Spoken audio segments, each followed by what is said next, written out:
Imaginez deux personnes, même âge, même capital, exactement le même montant investi. L'une prend sa retraite en janvier 1973. L'autre prend sa retraite 12 mois plus tard, en janvier 1974. Même stratégie, même règles de retrait et même discipline. Résultat, l'une finit sa retraite confortablement, l'autre est ruinée avant ses 80 ans. Ce n'est pas une anecdote, c'est une réalité documentée. Et ça s'est produit avec la règle que les influenceurs vous conseillent d'appliquer, la règle des 4%. Aujourd'hui, je vais vous expliquer pourquoi elle est insuffisante et surtout comment construire une vraie stratégie de rente patrimoniale qui tient la route en France. On va aller plus loin que ce que vous trouverez ailleurs. Je vous révélerai une stratégie fiscale peu connue du grand public, spécifique au contexte français, qui peut littéralement vous faire économiser des dizaines de milliers d'euros d'impôts sur la durée de votre retraite. Restez jusqu'au bout, ça vaut le coup. Commençons par la base, parce que même les personnes qui connaissent la règle des 4% se trompent souvent sur son fonctionnement exact. La règle des 4%, c'est quoi? L'idée, elle est simple. Si vous avez un portefeuille investi, vous pouvez retirer chaque année 4% de sa valeur initiale, ajustée de l'inflation, sans jamais l'épuiser. Exemple concret, vous avez 500 000 euros investis le jour de votre retraite. La règle dit retirez 20 000 euros la première année. L'an prochain, si l'inflation est à 2%, vous retirez 20 400 euros. Pas 4% du solde du portefeuille, toujours 4% de votre capital de départ, ajusté de l'inflation. C'est le premier malentendu majeur. La plupart des gens croient qu'on recalcule 4% chaque année sur la valeur actuelle du portefeuille. Non, c'est un montant fixe indexé sur l'inflation. Et c'est précisément là que les problèmes commencent. Alors d'où vient cette règle?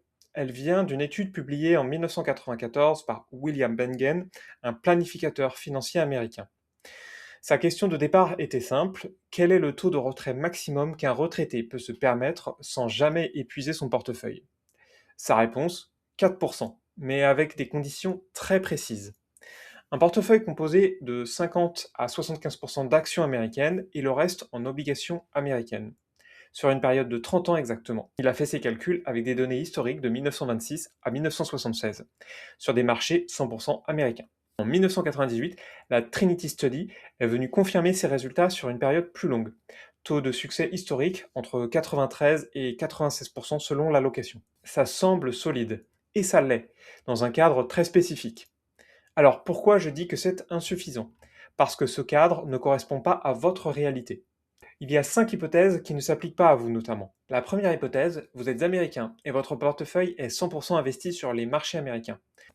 Problème, si vous êtes en France avec un PEA, un contrat d'assurance vie et des ETF World, votre exposition au marché des États-Unis est différente. Et les marchés européens ont historiquement sous-performé les marchés américains. Deuxième hypothèse, votre retraite dure exactement 30 ans. Bengen a calibré sa règle pour 30 ans. Si vous partez à la retraite à 55 ans et vivez jusqu'à 90 ans, vous avez besoin que ça tienne 35 ans. Les recherches de Wade Pfau, professeur à l'American College, montrent que le taux de retrait sûr à 95% de confiance passe de 4% pour une retraite de 30 ans à environ 3,3% pour une retraite de 40 ans. Troisième hypothèse, les frais sont nuls. La règle est exprimée avant frais de gestion. Si vous payez 1% de frais de conseil et 0,5% de frais sur vos ETF, par exemple, votre taux de retrait réel n'est plus 4%, c'est 4 plus 1,5% de frais.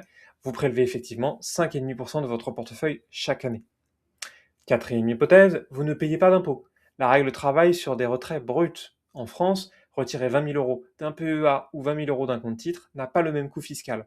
C'est une dimension que la règle ignore complètement. Cinquième hypothèse, vous prendrez des décisions rationnelles en pleine crise. La règle suppose que lors d'un crack de 40%, vous maintiendrez votre plan sans vendre. En pratique, beaucoup de gens cèdent à la panique et vendent au mauvais moment, et on va voir dans un instant que c'est la chose la plus destructrice qui soit. Voilà le concept que personne ne vous explique clairement. Le concept qui fait que deux personnes identiques avec les mêmes sommes peuvent avoir des retraites radicalement différentes. On l'appelle le risque de séquence des rendements. Reprenons nos deux retraités de tout à l'heure. Par exemple, Marie et Thomas. Ils ont le même âge, 600 000 euros chacun. Ils appliquent la règle des 4%, donc 24 000 euros de retrait annuel ajusté de l'inflation. Marie prend sa retraite en 1973. Première année de retraite, choc pétrolier. Les marchés s'effondrent. Elle doit quand même retirer ses 24 000 euros. Mais son portefeuille vaut maintenant 380 000 euros. Elle vend des parts au fond du gouffre. Ces parts vendues ne participeront jamais à la reprise. Thomas, lui, prend sa retraite un an plus tard, en 1974. Il évite le pire de la crise par 12 mois. Son portefeuille souffre moins au départ. 35 ans plus tard, Thomas a encore un portefeuille confortable, alors que Marie a épuisé le sien avant ses 80 ans.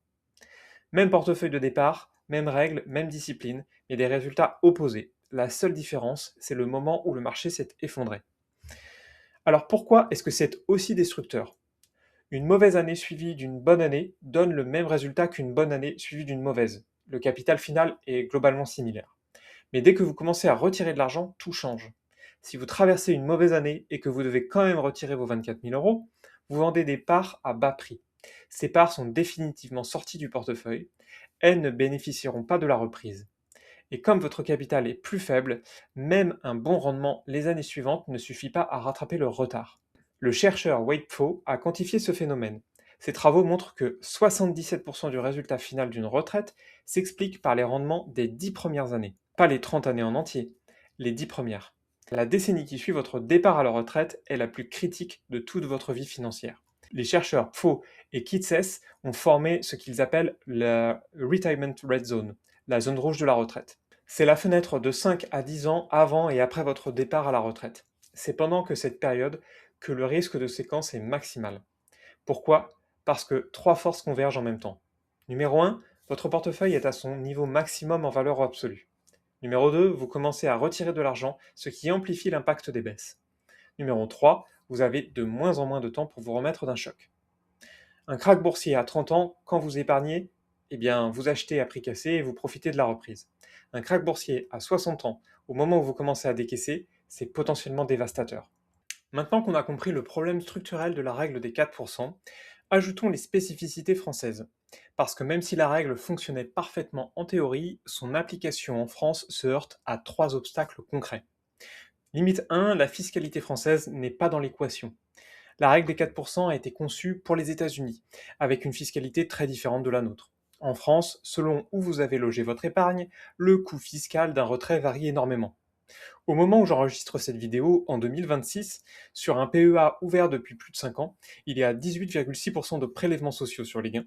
Sur un compte titre ordinaire, c'est la flat tax sur les gains, 31,4%, ou alors c'est le barème plus les prélèvements sociaux. Sur une assurance vie de plus de 8 ans, c'est un régime spécifique avec abattement annuel et un taux maintenu à 17,2% de prélèvements sociaux. Si vous retirez 20 000 euros de gains sur un compte titre, vous ne touchez en réalité que 13 720 euros net. Ce n'est pas 4% de votre portefeuille, c'est 4% dont vous devez déduire la fiscalité. Pour maintenir votre niveau de vie, vous devez donc retirer plus que 4% brut, ce qui accélère l'épuisement du portefeuille, ce qui compromet la durabilité de la règle. La limite 2, c'est que les marchés européens ne sont pas les marchés américains. La règle des 4% est calibrée sur 150 ans de performance des marchés américains. Le S&P 500 a historiquement délivré environ 10% brut annuel sur une longue période, soit 7% à 8% réel après inflation. Les marchés européens ont une histoire différente. La performance à long terme des marchés européens est réelle, mais elle est inférieure à celle des marchés américains. Et si votre portefeuille est investi sur un ETF World, vous avez une exposition aux États-Unis, certes, mais aussi à l'Europe, au Japon, aux marchés émergents. Le rendement attendu est différent de l'hypothèse américaine pure. La conséquence pratique, c'est qu'en contexte européen, certains conseillent de ramener le taux de retrait à 3% ou 3,5%, particulièrement pour des horizons longs. La limite numéro 3, c'est l'inflation qui fait exploser les calculs sur une longue durée. La règle des 4% intègre l'inflation dans son mécanisme, vous ajustez votre retrait chaque année, mais elle suppose une inflation stable et modérée, proche de 2% ciblée par la BCE. Certaines années, l'inflation peut être bien plus que cela, atteindre les 8 voire les 10%. Une inflation élevée pendant quelques années peut faire exploser vos retraits nominaux bien plus vite que prévu, mettant sous pression votre portefeuille dans les premières années, précisément dans la zone rouge. Maintenant, la partie qui vous intéresse vraiment, pas juste critiquer la règle des 4%, mais proposer des alternatives qui fonctionnent mieux. Il en existe 3 complémentaires que je vais vous présenter. La première, c'est la bucket strategy, la stratégie des seaux. Imaginez 3 seaux posés devant vous. Le premier seau contient l'argent dont vous avez besoin dans les 2 prochaines années. Cash, livret, fonds euros. Il ne rapporte presque rien, mais il est là, disponible, immédiat. Il représente environ 2% de vos dépenses. Le deuxième seau contient votre argent pour les années 3 à 7. Fonds monétaires, fonds euros, certaines obligations, des actifs peu volatiles globalement. Il rapporte modérément mais protège votre capital. Le troisième seau contient votre argent pour le long terme. à une horizon à 8 ans et au-delà, avec par exemple des actions, des ETF, des actifs de croissance. Vous ne le touchez pas pendant les crises, il a le temps de se remettre. Alors pourquoi ça marche? Parce que ça résout précisément le risque de séquence. Quand les marchés s'effondrent, vous ne vendez pas d'actions, vous puisez dans le premier saut. Pendant ce temps, le troisième saut a le temps de récupérer. Quand les marchés remontent, vous remplissez le premier saut en vendant une partie du troisième saut au moment où les prix sont hauts. Vous découplez donc votre besoin de liquidité immédiat de la volatilité de vos actifs de croissance. C'est conceptuellement simple et redoutablement efficace. À la limite, ça demande de la discipline et un suivi régulier, et ça ne résout pas seul la question du taux de retrait optimal. Je vais parler maintenant de deux alternatives. Tout d'abord, les guardrails, c'est la méthode des garde-fous. Cette approche a été développée par des planificateurs financiers que sont Jonathan Guyton et William Klinger. La société de gestion d'actifs Morningstar l'a testée et validée dans plusieurs études. Le principe, au lieu d'un taux de retrait fixe, vous définissez une fourchette, un plancher et un plafond. Par exemple, vous visez un taux de retrait de 5%. Votre plafond est à 6% et votre plancher à 4%. Chaque année, vous calculez ce que représente votre retrait par rapport à la valeur actuelle de votre portefeuille. Si ce ratio monte au-dessus de 6%, c'est signe que le marché a baissé et que vous prélevez trop. Vous réduisez alors votre retrait de 10%. Si ce ratio tombe en dessous de 4%, c'est signe que votre portefeuille a bien performé, vous augmentez votre retrait de 10%. Morningstar a comparé cette approche à un retrait fixe classique. Résultat, les garde-fous permettent un taux de retrait initial plus élevé et génèrent jusqu'à 30% de revenus supplémentaires sur la durée de la retraite par rapport à une stratégie de retrait fixe avec rééquilibrage. La contrepartie, c'est que ça demande une certaine variabilité d'une année sur l'autre. Certaines années, vous retirez un peu moins, d'autres un peu plus. Pour certains, c'est difficile à vivre psychologiquement. Et pour la majorité des retraités capables d'adapter légèrement leur niveau de vie, c'est un gain considérable. La dernière alternative que je voulais présenter, c'est le VPW, Variable Percentage Withdrawal. C'est le pourcentage de retrait variable. C'est la méthode la plus rigoureuse mathématiquement. Elle est encore peu connue du grand public, mais utilisée dans la communauté FIRE internationale. Le principe, au lieu d'un montant fixe, vous calculez chaque année un pourcentage optimal basé sur trois paramètres. La valeur actuelle de votre portefeuille, votre espérance de vie restante, le rendement attendu de vos actifs. Ce que ça donne concrètement, c'est que vous retirez plus les bonnes années quand votre portefeuille a bien performé et moins les mauvaises années. Vous n'épuisez jamais votre capital. En tout cas, pas prématurément. Et vous évitez le problème inverse, mourir avec un portefeuille 2 fois trop grand parce que vous vous êtes privé inutilement pendant 30 ans. Car c'est le problème que personne ne mentionne. Dans la majorité des scénarios historiques, la règle des 4% laisse un portefeuille excédentaire à la fin de la retraite. Ce n'est pas une bonne nouvelle, c'est le signe que beaucoup de retraités se sont privés inutilement. William Sharpe, prix Nobel d'économie, parle d'une inefficience fondamentale. Utiliser un retrait fixe sur un portefeuille variable revient à se priver pendant les bonnes années et à risquer l'épuisement pendant les mauvaises. La limite du VPW, il demande un niveau de suivi et de technicité plus élevé. C'est la méthode pour ceux qui sont prêts à s'impliquer dans la gestion de leur patrimoine ou à travailler avec un conseiller incompétent, ce qui est rare. Voici la partie dont je vous ai parlé en introduction, la stratégie spécifique au contexte français que presque toutes les vidéos sur la rente patrimoniale ne mentionnent pas. Elle s'appelle la stratégie de rachat partiel programmé sur assurance vie. Et combinée à l'abattement fiscal après 8 ans, elle peut être très performante. Alors, comment ça fonctionne? Un rappel important d'abord, quand vous faites un retrait sur une assurance vie, vous n'êtes pas imposé sur la totalité du retrait. Vous êtes imposé uniquement sur la part de gain incluse dans ce retrait. Par exemple, vous avez versé 150 000 euros sur votre contrat.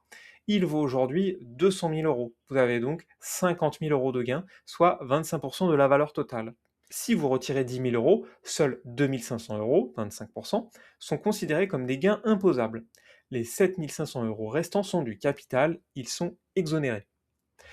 C'est déjà avantageux, mais ce qui rend l'assurance vie exceptionnelle pour la retraite, c'est l'abattement annuel après 8 ans de détention. Après 8 ans, vous bénéficiez, à l'heure où j'enregistre cette vidéo, en 2026, d'un abattement de 4 600 euros par an sur les gains retirés ou 9 200 euros pour un couple soumis à une imposition commune. Concrètement, si les gains inclus dans vos retraits annuels restent en dessous de 4 600 euros ou 9 200 euros pour un couple, vous ne payez aucun impôt sur le revenu. Zéro. Seuls les prélèvements sociaux de 17,2% s'appliquent sur la part de gain. Maintenant, la stratégie de calibrer vos rachats pour rester sous le seuil. L'idée est simple, vous programmez des rachats partiels réguliers, mensuels ou trimestriels, calibrés pour que les gains inclus dans ces rachats ne dépassent jamais l'abattement annuel. Ce faisant, vous générez un revenu complémentaire régulier, en grande partie exonéré d'impôts sur le revenu, tout en maintenant votre contrat ouvert et en continuant à bénéficier de la performance de vos actifs. Exemple chiffré, vous avez un contrat d'assurance vie de 300 000 euros, dont 100 000 euros de gains, soit 33%. Vous souhaitez retirer 15 000 euros par an. Dans ce retrait, 5 000 euros sont des gains imposables. Pour un célibataire, vous dépassez l'abattement de 4 600 euros de seulement 400 euros. Un léger ajustement du montant retiré, 3 800 euros au lieu de 15 000, et vous passez sous le seuil. Zéro impôt sur le revenu, seuls les prélèvements sociaux sur 4 600 euros de gains, soit environ 790 euros. Sur 20 ans de retraite, l'économie fiscale par rapport à un compte titre ordinaire peut représenter des dizaines de milliers d'euros. Et cet avantage s'est encore renforcé en 2026. Le compte titre est désormais à 31,4% de flat tax sur les gains, tandis que l'assurance vie est restée à 17,2% de prélèvements sociaux sur les gains après abattement. L'écart est maintenant de 14,2 points. C'est un argument supplémentaire très concret en faveur de l'assurance vie pour le décaissement. Je dis bien pour le décaissement car l'assurance vie présente d'autres inconvénients, mais ce n'est pas l'objet de cette vidéo. Il existe une autre technique encore moins connue, c'est l'avance sur assurance vie. Le principe, vous n'effectuez pas de retrait. Vous demandez à votre assureur un prêt garanti par votre contrat. Le montant disponible est en général de 60 à 80% de la valeur de votre contrat. L'avantage, ce prêt n'est pas un retrait, il n'y a donc aucune fiscalité immédiate. Votre contrat continue de fructifier intégralement pendant la durée de l'avance. L'opération est fiscalement neutre. La contrepartie, c'est que vous payez un intérêt sur cette avance, généralement entre 2 et 4% selon les contrats, et elle doit être remboursée, généralement dans un délai de 3 ans renouvelable.